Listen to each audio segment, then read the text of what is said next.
Hi guys, here we are at Dive Core Cemetery, which was nearby a small wood. And we've got the burials of something like 512 British, 59 Australian, and 18 South African soldiers.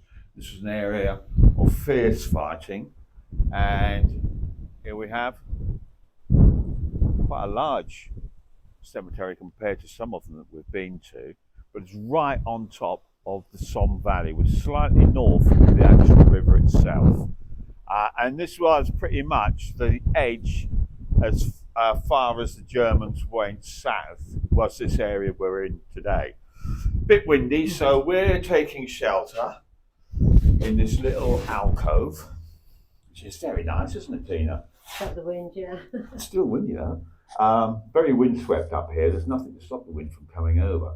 But we were looking for a British cemetery and we found this one, which is about, 5 miles away from where we're staying at Corby. And you're never short of finding a cemetery around here, that's for sure. No.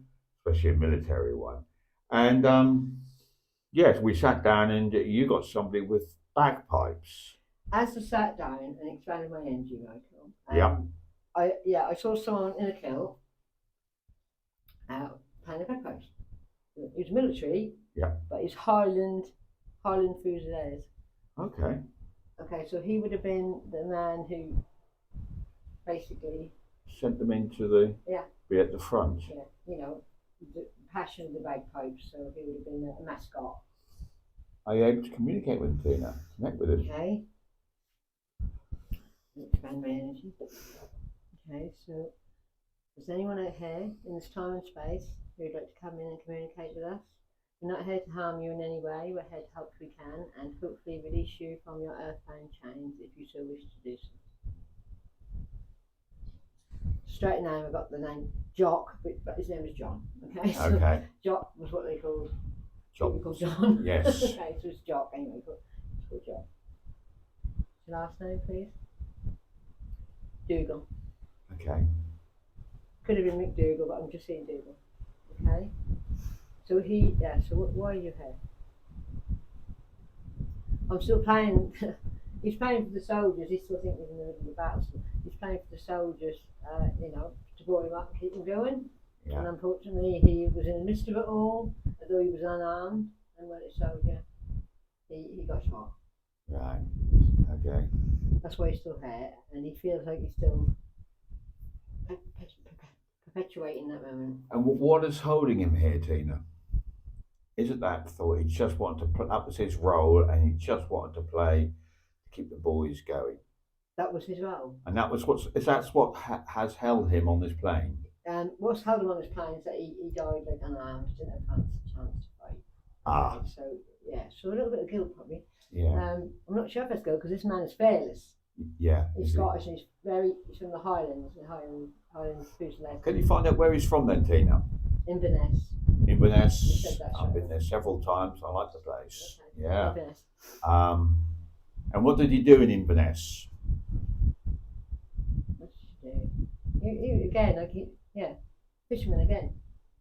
Yeah. You're not far from the coast, actually. Yeah, he was a fisherman. Yeah, definitely.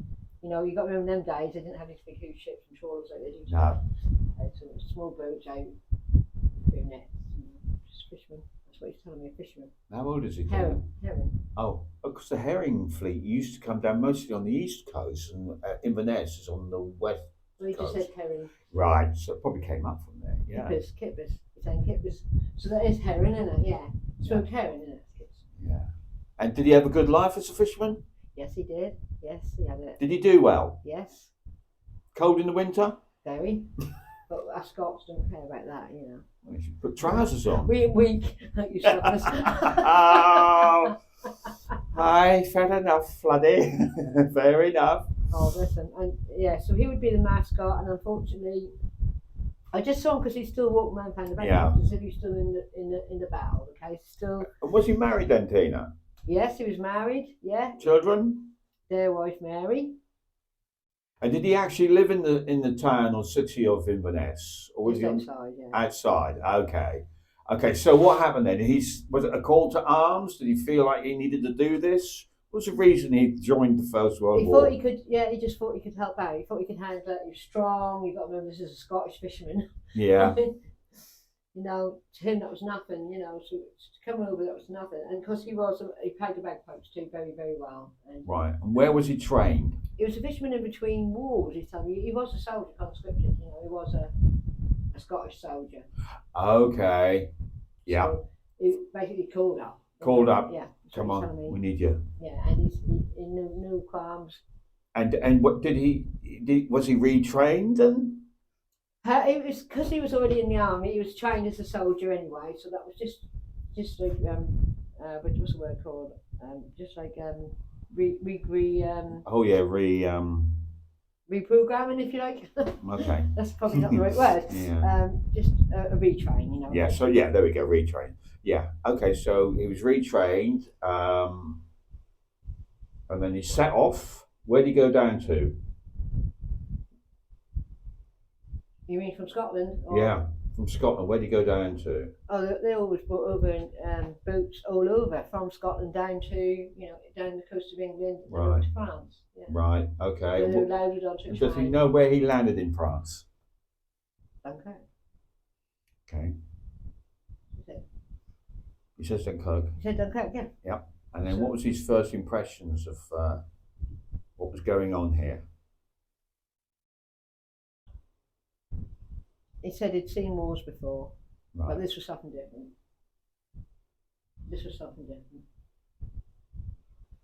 The war, he's quite elderly. He's pushing 50. Oh, wow. Right, so he's not a young lad. Okay. Right, so yeah, he's pushing 50, and he's probably seen a Ukraine war, you know, which was about 40 years before, something like that, 30 years before. Ask him which war he was in before then. South Africa. Ah, the Boer War. The Boer War, which is the turn of the century. So yeah, about 15 years before. Right. So we have seen He'd been in that one, and that wasn't a lot of fun. No, he A said bit warm, a bit drier, but and then he's out here. And so, what did he feel? What did when he was seeing this? Well, he was shocked at the masses of people who were, the masses of soldiers, the masses. Hundreds and thousands of us, whereas the Boer War was more than that. Couple of, Yeah. So, he said he'd done time. He said he was in the Boer War with Winston Churchill. Was Winston Churchill in the Boer War? Yes, he was. Oh, wow! Wow, that's just a bit of confirmation there. Yeah. So he was a soldier. When he went home, he was a fisherman. Okay. Wow. He got the peace and serenity from war, and that's why he liked to fish. Yes. But yes, he was quite pushing 50 easily, and he wanted because his age, he couldn't be a mascot, Yeah. They'd rather have him as a mascot. Yeah. You'd almost think that being a fisherman is also being a reserved occupation, bringing food in. But he was also a soldier. Yeah, I don't think it was a massive priority, was it? I don't think the food was a problem. Not in England. No. We're not talking about Second World War. Okay, so he ended up. How long did he manage to survive in France? He's telling me about 18 months. Oh, because wow. he was about nearly 2 years. He's telling me because he weren't always in the forefront. But at this time he was. He was like at the background, in the bagpipes, getting them soldiers out there. His group or his platoon or battalion, whatever you want to call them. I'm not very good at who's what in the military, but and he'd be in the background, playing it, so they'd hear that and they would just hear inspired by it. Inspire them to go forward, yeah. And was he playing for which? Was he playing for Scots soldiers or was it English? Anyone? Well, his platoon was a Scottish. It was a Scottish platoon that he was with. Anyone? Yeah.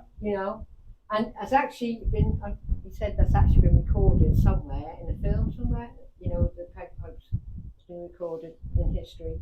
There was cameras was right rolling and there was bagpipes going off. Yes. Yeah. We weren't the only one. Yes. But in his platoon, he was the mascot, if you like, and he was very brave, and they all were very brave. Yeah. And he just done his thing. He said, "I could die today."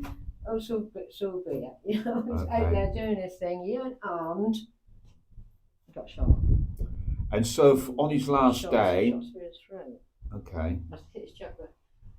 So on his last day, he was in the trenches. Would that be right? Was he in the trenches? No, they're at a battle. They were literally in no man's land, is what you would call it. But that was being moved around. He said they didn't stay in one place. Right. They're being moved around. So he managed to get that far. Yeah. Bless his heart.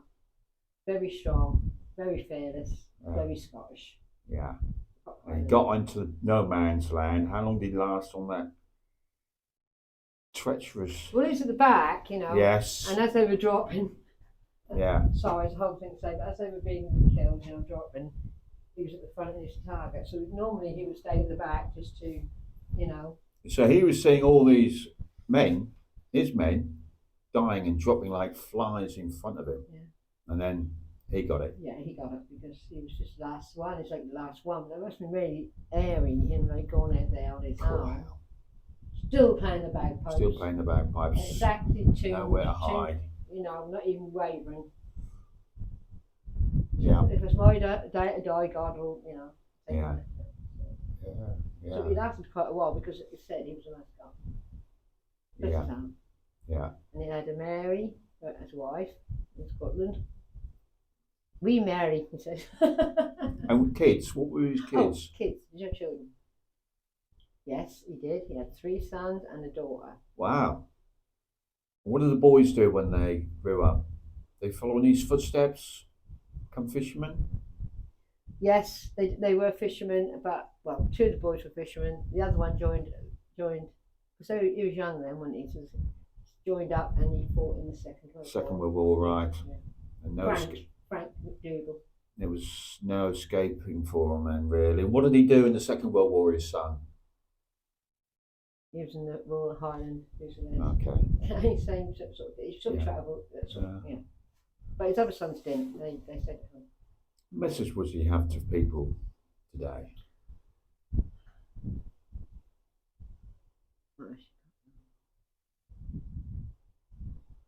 He said war, it's just this war.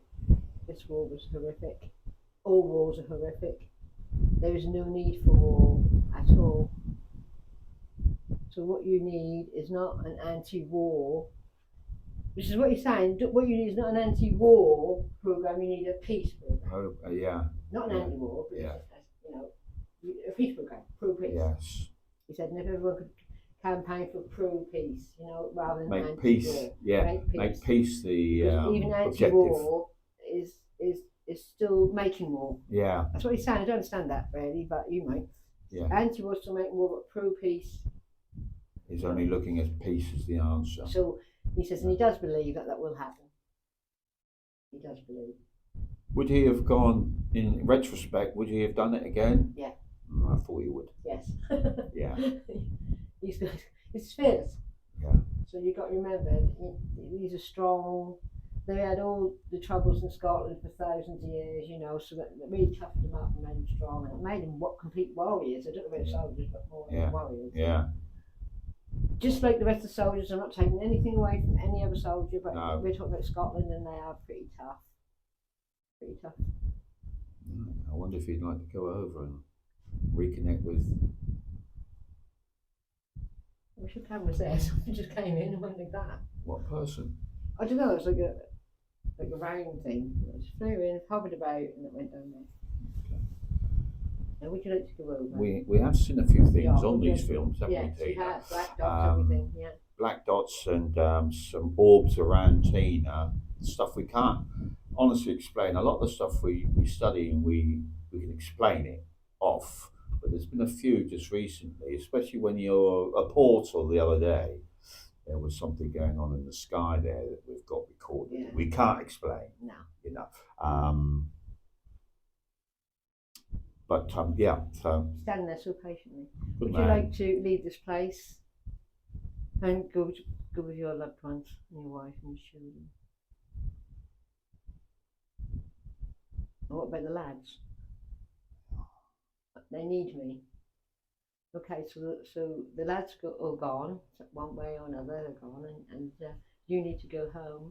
They're on their journey, yeah, the lads, and it's your chance. You're the last man out of the trench. Quite a bit. What about my lads? He went, okay. Would you like to leave? Yes, you've got permission. Yes, you've got permission. Okay, so I'd like you to look up there. I'm gonna. You know where the cross is, Michael? Yeah, Just up there. I'm gonna shoot up there then. Yeah. Okay, so I'd like to look up there, at the cross in the sky. Portal now opening up. And I can see illuminated loved ones. He's taking his bagpipes with him. He goes, these are coming in. You ain't got to leave them down. Yeah. Usually they throw down the swords and the rifles, yeah, but he's taking these bagpipes. Good for him.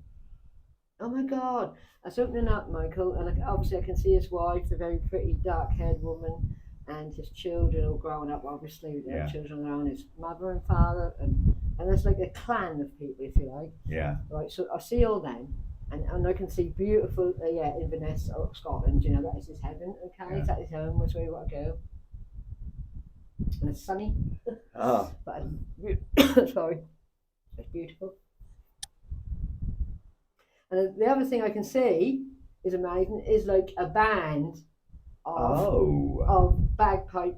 Yeah, fellow musicians. Yeah, fellow bagpipers. Yes. And drums.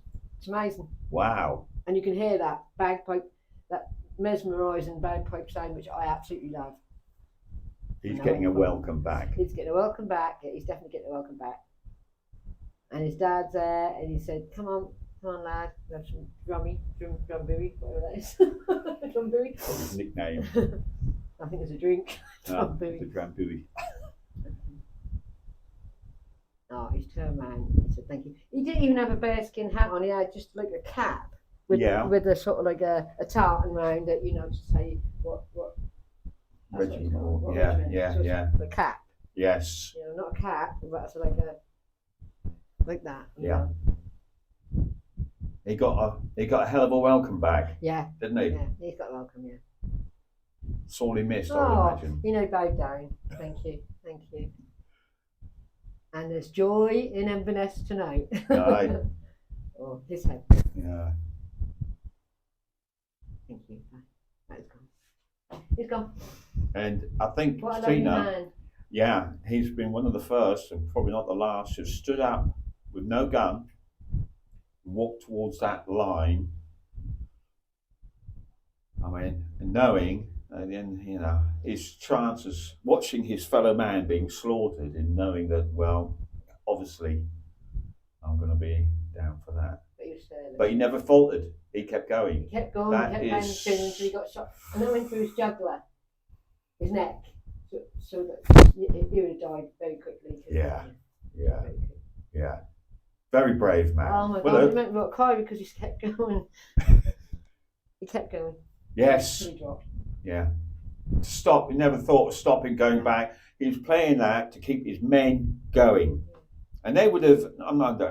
They would have been dying on that field, still hearing the bagpipes ringing in their ear.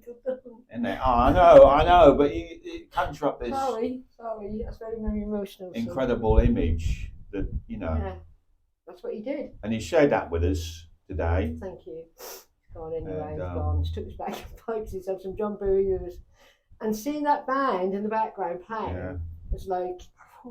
Yeah, that's quite powerful. About.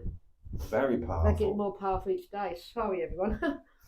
Anyway, so that's that one, and he's gone over. Yeah. Okay. Right. I think we're going to leave that one there, Tina. And even Michael's got it. Oh, I haven't really. Well, it's quite. When you start to comprehend of actually what he was telling us, and he did it in such a modest way. It was like we had to squeeze it out of him. Well, you know, he said, well, I just got up there. I was at the back of the line and I followed the lads through and the music was there to cheer them on. Powerful stuff. Right, we're going to leave that here. We'll have to see me find a handkerchief. Yeah, but sometimes I do get a bit emotional. You do feel it. Well, we've had that 2 or 3 times already. It's only been our 3rd day. Yeah, so, okay, guys, you know what to do. Please like, comment, share. And subscribe, that'd be really thank you. And at Fun Farms again, au revoir, which means until the next time. Okay. See you later, guys. Thank you. Goodly.